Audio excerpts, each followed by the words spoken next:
Well, hello there. Hello, hello. Good morning. My name is Colby Martin, and we are currently still deciding on what title I get. Half of the staff are just advocating for a teaching pastor, which is great, pretty standard. I think we can all remember that. While there's some on staff that are pushing for bonus pastor. So I don't know. We'll see where that all lands. For now, you can just call me what my friends call me, which is just Colby. I don't have one of those fun names that people call me other than that. But this is my first Sunday here with you, and yeah, that's how I feel. Like I have been here. I got here at 7:58 this morning, just thrilled and delighted to be with you. I think.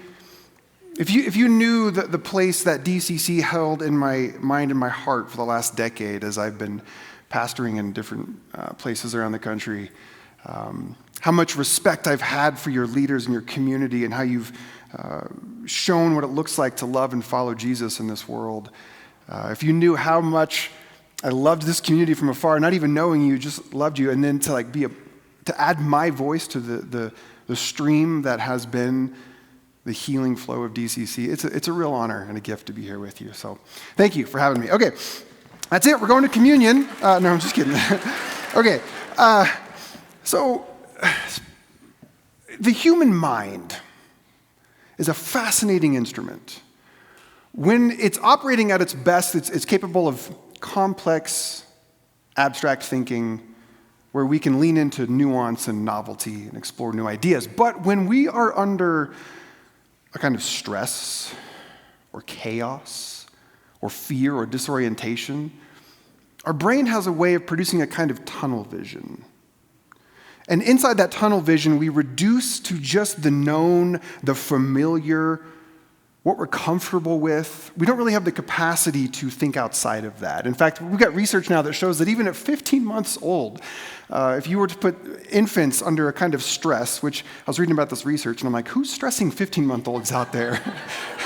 Like, I don't know if I like this research, but it shows that even at 15 months old, when under stress, infants will return to habit and what they know rather than explore the unknown. So this is like a very natural and normal human thing when we are under a state of confusion, chaos, fear, stress. So last week, Hannah kicked off this brand new series that we are doing here now to study the book of Acts, and she gave this brilliant message about how resurrection should not be seen as this thing that happened back in the past that we just sort of look back and fondly think about, but it's a sort of an ongoing experience where we're not just sort of sticking around like, wow, that was a fancy thing that happened, but the two men in white robes show up and say, why are you still standing here? Like, get on with the work already. And I was thinking about the next part of the story in Acts and how the disciples, as they were standing there staring off into the sky, certainly had to be in a state of confusion, fear, disorientation.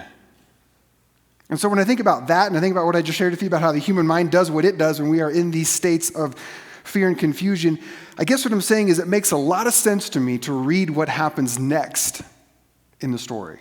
So we're going to put that on screen. So this is Acts chapter 1, beginning at verse 12. So after the two men in white said, why are you still standing here? The disciples, in their state of chaos, confusion, and fear, they returned to Jerusalem. Of course they did. They went back to where they knew. They went back to what was familiar, what was known. They went to Jerusalem from the Mount of Olives, which is near Jerusalem, about a Sabbath day's journey away. And I feel like this is the author's way of saying, yeah, they were still sort of following the things that had been instilled in their bones from birth.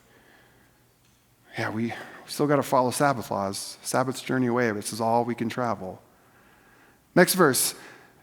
When they entered the city, they went to the upstairs room where they were staying, and likely this was the same room they had been at several weeks before where Jesus shared the last meal with them. So again, it's like Hannah pointed out last week, like nostalgia is a powerful drug. What do we do? Now what? Our leader's gone. I don't know. Let's just go back to the place we were staying. That makes a ton of sense to me.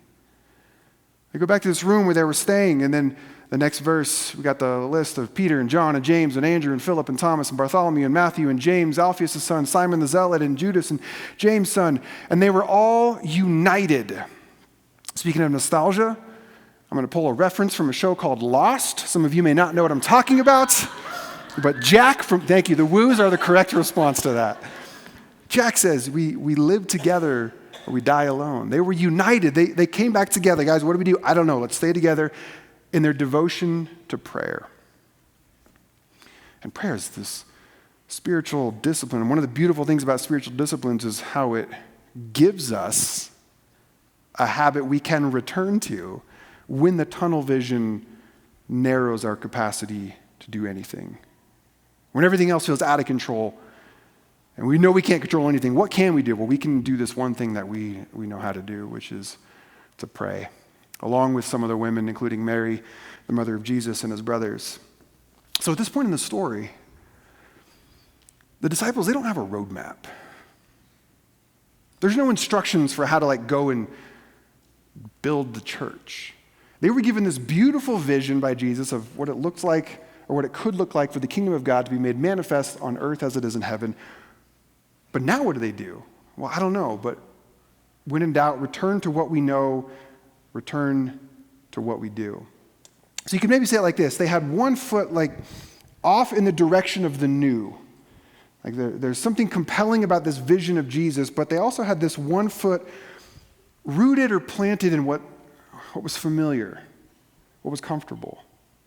And as I was thinking about these verses in Acts and this sort of transition part of the story, I'm like, where have I seen this posture before? One rooted in the old, one moving towards the new. Oh yeah. This is also the same posture that shows up in the beginning of the other book that was written by the author of Acts, which is the Gospel of Luke. And here's what I mean. In the Gospel of Luke, if you get through some of the first few chapters, which are the birth narratives, and you get to chapter 4, this is when Jesus' ministry really begins. And in Luke chapter 4, I'm not going to go through all of it, but in chapter 4, I think it's verse 16, it says that Jesus went to the synagogue on the Sabbath like he was accustomed to doing, and he stood up to pray. Verse 31, then he traveled to Capernaum on the Sabbath and taught in the synagogue. Verse 43, then he left and went throughout to teach in the Judean synagogues. And then chapter 5, he has this moment where he heals a man with a skin disease. And then, do you remember what he says to the man? He says, go to the temple and present yourself to the priest for cleansing as Moses has instructed. Jesus, yes, he had this radical encounter, this radical experience with God, and he had this vision for a mission, and he was getting ready to start his ministry, but it started from really the only place that it could start, which is the world that he knew. And sometimes I think within Christianity there's a temptation to maybe separate Jesus from his Jewishness, but by all accounts, Jesus was a very good prototypical Jewish man. And so at the beginning of the Gospel of Luke, you see where he's rooted in the world that he knew, teaching on Sabbath, teaching in the synagogues, and then he starts to slowly kind of move towards this new thing. Now, I also bring up Jesus because at the end of Luke chapter 5, which kind of begins this moment where Jesus does less and less of some of the early synagogue Sabbath teaching, at the end of chapter 5, Jesus tells this parable. And I know it's a parable that you're probably familiar with. The context of the parable is some people said to Jesus, hey, why are you and your friends always eating and drinking? The disciples of John, the disciples of the Pharisees, they fast, but y'all just are drinking all the time. And Jesus says, okay, look, there very well may come a day when my disciples fast. But right now isn't the right time for that. Sometimes there are things that used to make sense, and now they don't really make as much sense anymore. And then Jesus tells this parable to drive the point home. This is Luke chapter 5, starting in verse, I believe it's 37. Jesus says, nobody pours new wine into old wineskins. If they did, the new wine, would expand as it aged, and it would burst the wineskins, and then the wine would spill everywhere, ruining it, and the wineskins would be broken and be ruined. So therefore, new wine must be put into old wine. Now, if you're like me, maybe you've heard this or read this before in the past, and you've been given some inclination, or you thought to yourself that this is a parable where Jesus is kind of likening his teachings, his new ideas, what would eventually become Christianity, as the new wine, and it can't be contained in what we might call the old Jewish faith of the old wineskin. And this has sometimes been the takeaway of this parable. I have a couple problems with that take on this parable. And first is this: anytime we summarize the teaching of Jesus in a real dualistic way, new wine good, old wineskin bad. Anytime we're putting Jesus in sort of a dualistic interpretation, I think we're not quite there yet with understanding. Richard Rohr often calls Jesus the first non-dual teacher of the West. And I think he might be right about that. So I don't know that it's just new wine's good, old wine's bad. The second problem I have with this reading is that if Jesus did intend to convey that the old wineskins were somehow supposed to be connected to the old Sabbath laws or the whatever we might think about old Jewish faith, then why did he start his ministry teaching on the Sabbath in the synagogues and telling people, go present yourself to the priest to fulfill? Like, if Jesus at all meant old wineskins meant that, then at least we would have to at least say he did have a love for the old wineskins. So again, we can't just say new wine good, old wine bad, old wineskin bad. And then the third problem I have with this takeaway is that's actually not where the parable ends. There's one more verse, and sometimes I forget about this last little part of this parable. So, Jenny, put up 39. Jesus says, because no one who drinks a well-aged wine wants new wine, because they know that well-aged wine is better. Now, I'm far from a wine connoisseur, but I've had enough exposure to agree with Jesus. Generally speaking, well-aged wine is better than new wine. What is the difference between new wine and well-aged wine? Time. That's it. Just time. Time. Just time. It takes time for the chemical reactions and the fermentation process and all of that. Like, it might take a Pinot Noir maybe 5-ish years to kind of reach sort of peak maturity. It might take something like a Bordeaux 40-plus years, but it takes time for new wine to develop its complex flavors to become a well-aged wine. And Jesus says well-aged wine is better. So new wine isn't great just because it's new. What if new wine is great because new wine has potential to become old wine? And that raises an interesting question, by the way, which I'll come back to. Interesting question of, well, what happens when the new wine sufficiently gets put in a container appropriate for it and it does age? What's holding that wine? And now it's an old wineskin, isn't it? Okay, I'm going to try to illustrate this, but I need 3 volunteers to do that. So what I'm going to ask for is 3 volunteers to just kind of come up to the stage, and the sooner 3 brave people do it, the sooner the rest of us can just relax that nobody's going to make us do it. So 3 people, and if one person happens to be tall, that'd be fine, but they don't necessarily need to be a certain height. So yes, come on up. Come up the stage. Yep, come on up. Thank you. Yeah, this is the thank you clap. Thank you for finally putting us out of, hey, we got a tall guy. Come on stage. Hannah, can you hand me that sack right there? Okay, so I want to illustrate this because I've been talking about a couple times now this idea. Yeah, just all 3 of you kind of just say right there for a minute. This is great. I've been talking about this idea of having one foot anchored in the old, one foot kind of moving towards the new, and now we've got this wine parable. So here's what I want to do. Let's start with you. What's your name? T? I'm Colby. It's nice to meet you. Come on over here, T. So T, you're going to represent, stay right there, you're going to represent the old, well-aged wine. It was totally, totally not planned at all, just happened to work out that way. So T, I'm going to give you this nice, well-aged, between you and me, this is actually tequila, but it just has a really nice container. So this is a... Kind of reminds me of me. Oh, yes, wonderful. So this is well-aged. This is... We often know this state of life. This is when things make sense to us. This is when we've got some stability, some familiarity.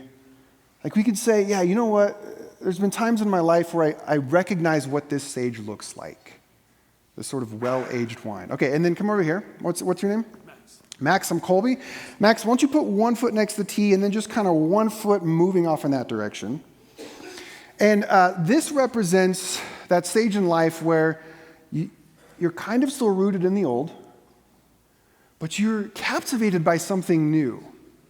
There's something that has been calling to you, or there's something about this that doesn't really make sense anymore. Maybe you have built some new relationships in life that challenge some of the ways you used to think, or you've traveled to certain parts of the world, or you've listened to certain podcasts, and now you just, once you've seen, you can't unseen. And so you've got one foot like Max moving into this new direction. You're not really sure, and so you don't have Max, I'm going to give you grape soda. Mine's better. So you don't... it is a bummer. It's a real bummer. And you get to keep that. You don't get to keep that, but you do get to keep that. And so this is, you don't really have a new thing just yet, but you're sort of in process. And then finally, one more, come over here. What's your name? Troy, come over here, Troy. You're going to stand just at the very end of Max over here. And now this is the state in life where you've left a state of sort of stability. You've gone through this place that sometimes feels disorienting. You're not totally sure, but you know there's something new and exciting. And then you finally get to where Troy's at, and you're like, wait a minute.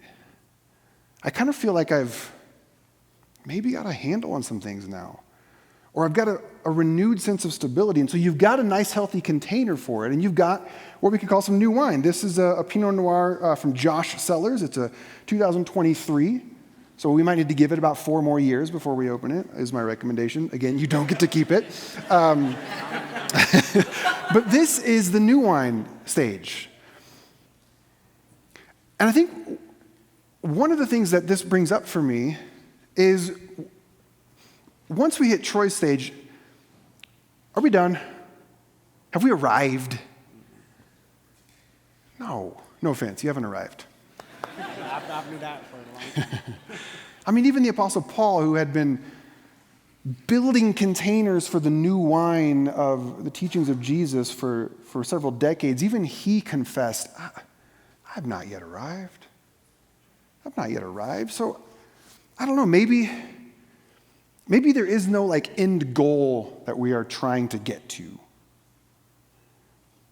Maybe there's no end goal. And if there's no end goal, maybe that right there releases some of the pressure that we put on ourselves. And then I think sometimes we even add a layer of pressure to it where it's not only I gotta get to the goal, but now I gotta get there quickly. I think it was David Foster Wallace who said, if the point is to just get to the finish line, then the best songs would be the songs with the highest BPM, just the fastest songs, because they got to the end quickest.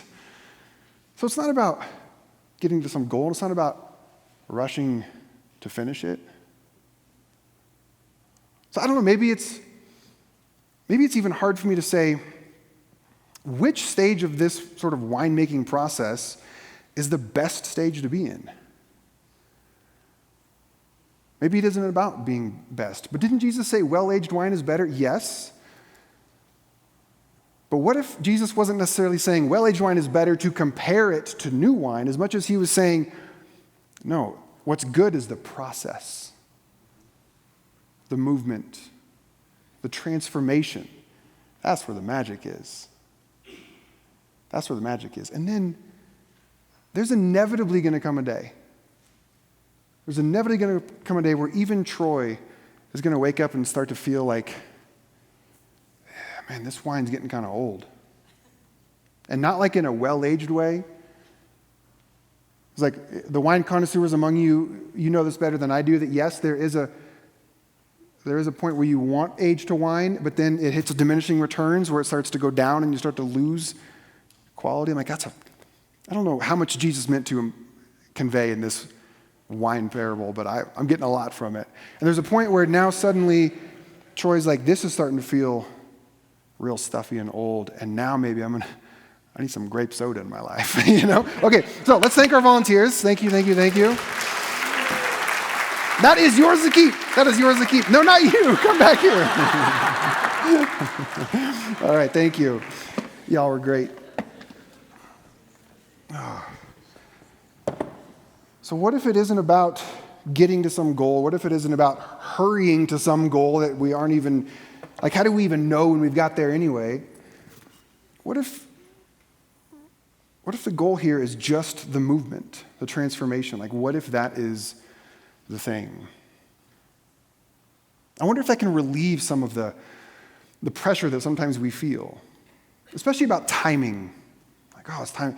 I got to move to the next stage, or I got to figure out how to do this. Like timing. I think it's even interesting in the passage that Hannah spoke on last week, where the disciples were like, "Is now the time? Is now the time? Like, can we put this grape soda in a wine bottle now? Like, can we now do the thing?" And Jesus says, "Only God knows the time."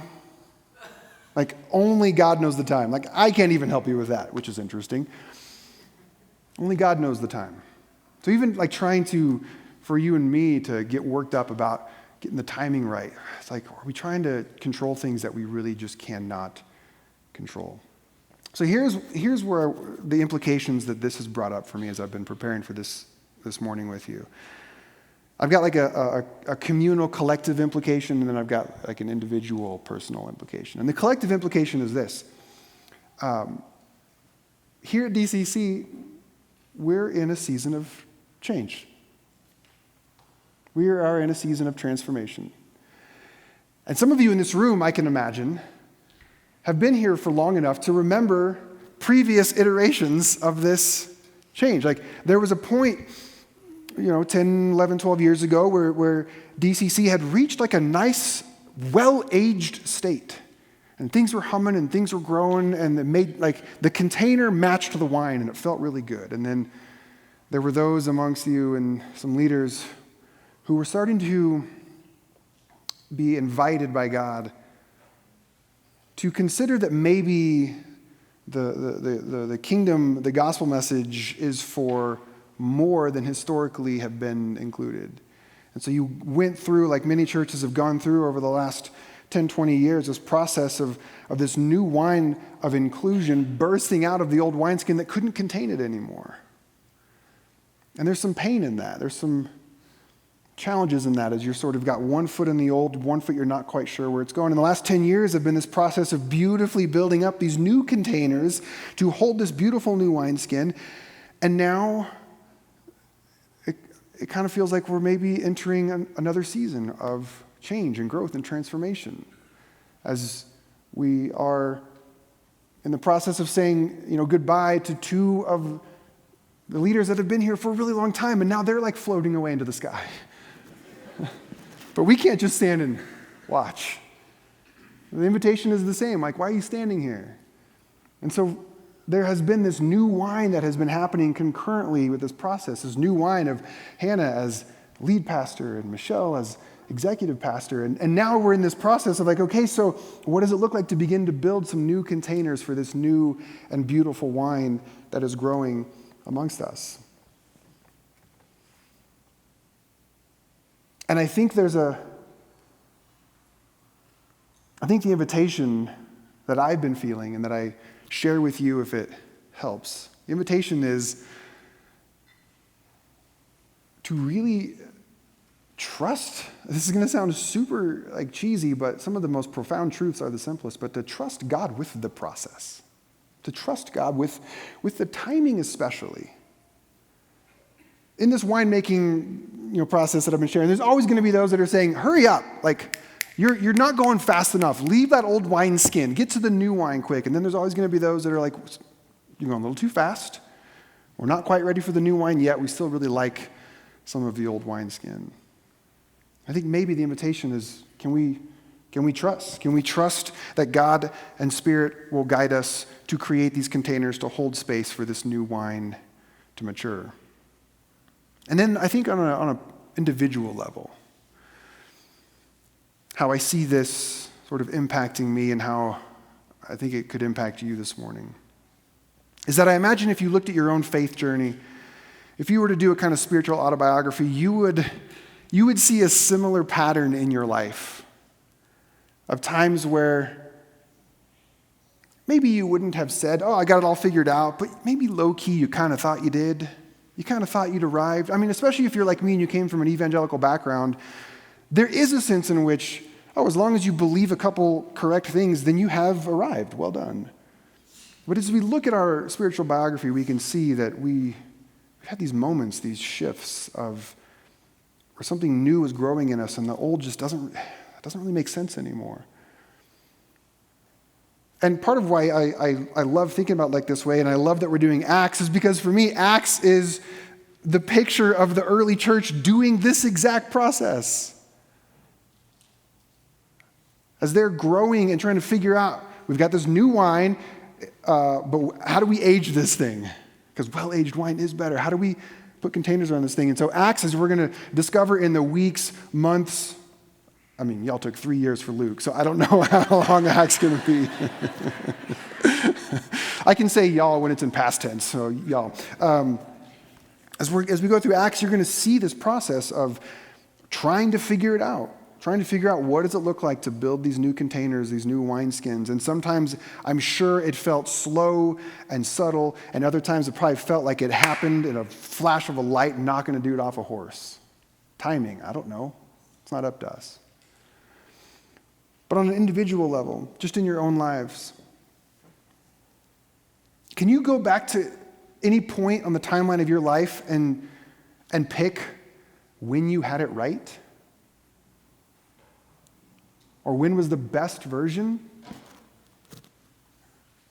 And you might say now. On some level, I might agree with you.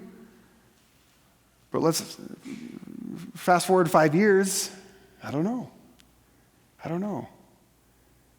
And I say this because I've been a pastor for over 20 years, and the number of people that I have, and this is true for me as well, the number of people I've interacted with who have been so obsessed with getting it right. Got to believe the right things. We got to get our practices correct. We got to get our containers correct. We got to do it right. I look at the book of Acts and the growth of the church, and I'm like, was there a point when it was right, when it was finished, when it was the best? When you look at your own lives, like when was the point when you had it right or when you had it figured out? I'm just not sure that question makes a whole lot of sense, does it? When did I have it right? So again, I come back to maybe all there is the change, the transformation, the growth. What if that is really what it's all about? And if that's true, and I think it is, then maybe the question is, are you going to stay open to the change? Open in trust? Which, by the way, is my favorite way to define the biblical word faith. Openness and trust. Are we going to stay open to the change, or are we going to ruin the new wine by staying with the old, or risk destroying the old wineskin by not building a container for the new? Are we going to try to control and stay?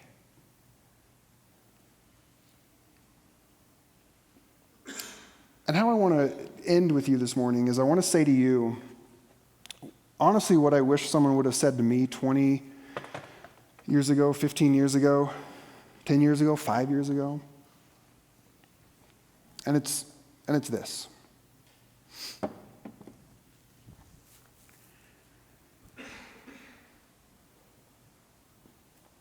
Wherever you're at in your faith journey right now, and you can finish that however you want, which is to say, I don't know, I don't think I'm on a faith journey at the moment. I'm kind of opting out. Yeah, I get that. Or you could say, actually, I feel like I'm pretty settled. Or I feel like I'm really disoriented. Or I feel like I'm starting to get wherever you're at in your journey of faith. What I want to say to you is this. You're doing great.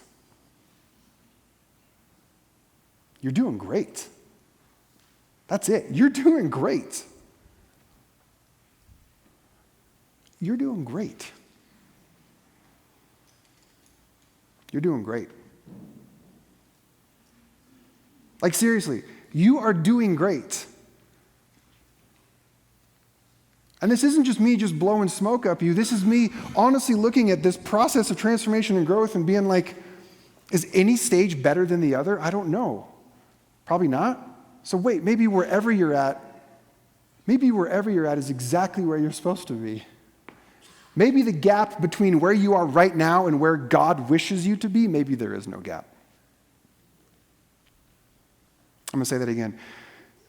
Maybe the gap between where you are right now and where God wishes you were to be doesn't exist. Maybe it doesn't exist. Maybe there is no gap. You are doing great.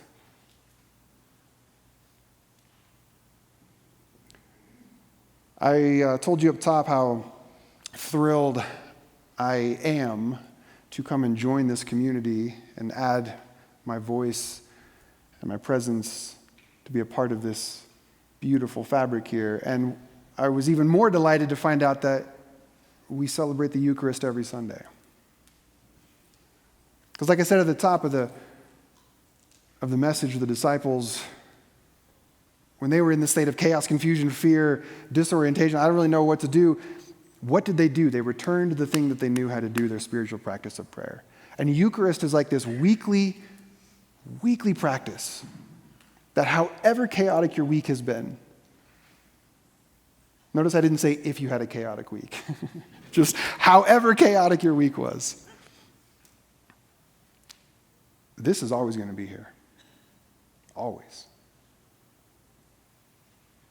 And no matter who you are, or no matter where you find yourself on this journey of faith, no matter where you find yourself with beliefs or practices or non-beliefs, whatever it is, here at DCC, everyone is invited to participate in the Eucharist. Because these aren't DCC's elements to give out to those who have done the right things. This is a gift given by a Creator to ground us. This morning, I hope to ground us in the truth that you are doing great. And so my invitation for you is this. As you come this morning to receive communion, and I believe the instructions were to come to the elements either down the middle or on the sides and then return through the diagonal. Wonderful. And then also all the bread is gluten-free. And then the small cup is grape juice, and the chalice-looking thing is wine. And tea's going to be in the back with a bottle of tequila if anybody wants to dip it in that.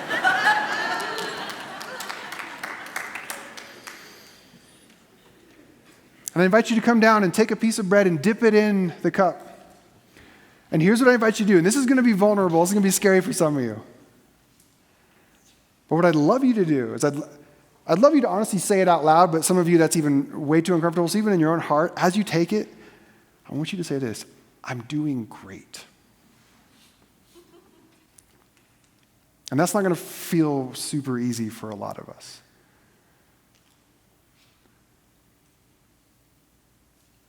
Some of us aren't going to be able to have no, you don't understand. I'm not doing great. Yes, you are. You really are. Life is hard. Are you kidding me? Life is hard. And you're here. That's amazing. You're doing great. So if this morning, if you can't say it, guess what? Just picture me saying it to you, okay? I can hold that for you because I believe you're doing great. I believe you're doing great. So come this morning as the band leads us in a few more songs. Take the bread, dip it in the juice, and just as you're taking it, saying, I'm doing great because you are. You're doing great.